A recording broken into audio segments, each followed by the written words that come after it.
This is a joint work with the other authors you can see on the slide. The work I'm going to be presenting is slightly different in flavor, but the essential question is, how does the location of air filters and the location of both sources and in the susceptible individuals affect the probability of transmission? And just to give some brief background here, if traditionally in the literature that tries to calculate things exactly as opposed to numerically, the one can make an assumption that the air in the room is well mixed. That is, that the concentration of viral particles at every single point in a room is equal. And if you assume that the air is well mixed, the problem of calculating the efficacy of ventilation or filtration is simple. It depends only on the clean air delivery rate. The clean air delivery rate is essentially how much volume of air is exchanged per unit time. So, for instance, how many cubic feet of air are brought in per minute. And the larger the clean air delivery rate, the cleaner the air, if we assume that the sources of viral particles are the same. Now, just as a motivating question, we can ask, is it have one very efficient filter, like a HEPA filter, that filters almost all of the viral particles, or two less efficient filters, if we assume that all three filters have the same flow rate of air?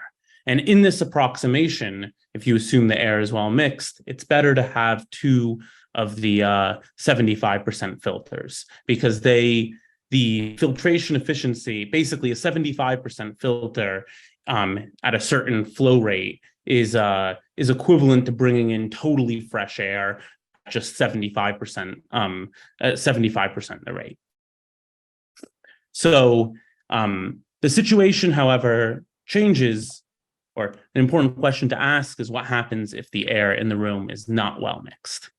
And so these, what we show here are some simulations of air under various conditions. Here we have a single filter. You can see all of the flow lines. Here we have multiple filters. Here we have some open windows as well.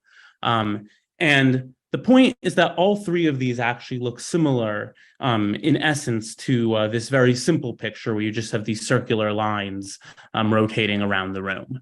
In all cases, the shapes of the lines look different, but the essence is the same. You have air going through a circular path through the room and then through a filter, or in this case, through the outside air where it becomes clean. And so motivated by this, we can create a simple model here. We have a bunch of air flows going through the room. At one point, we have a source that's inputting viral particles into the streamlines, and then they travel through a filter. And we can ask, how does this compare to, as if this more detailed analysis, how does it compare to an analysis if we assume the room is well mixed? And I'll skip the math and just say the results, which are that between the source and the filter, i.e. downstream of the source but upstream of the filter, you get essentially the same results that you would in the well-mixed room. But after the filter and before the source, i.e. if you're standing such that the filter is blowing the air towards you, the air is far cleaner. And how much cleaner it is actually depends not just on the total clean air delivery rate, but on the precise filtration efficiency. So a HEPA filter would mean that the air coming out of the filter is 99.9% or more cleaner than the well-mixed case. And I'm about out of time here, so just the conclusions are essentially that the concentration of viral particles are highly location dependent, and that overall, using this more detailed analysis of these streamlines can give significantly different results from the well-mixed predictions. In reality, real rooms are in between the well-mixed and the streamline case. There's certain assumptions that were made, for instance, no turbulence for this model. But this gives us essentially another simple benchmark with which we can bound the efficacy of air filtration. Thank you.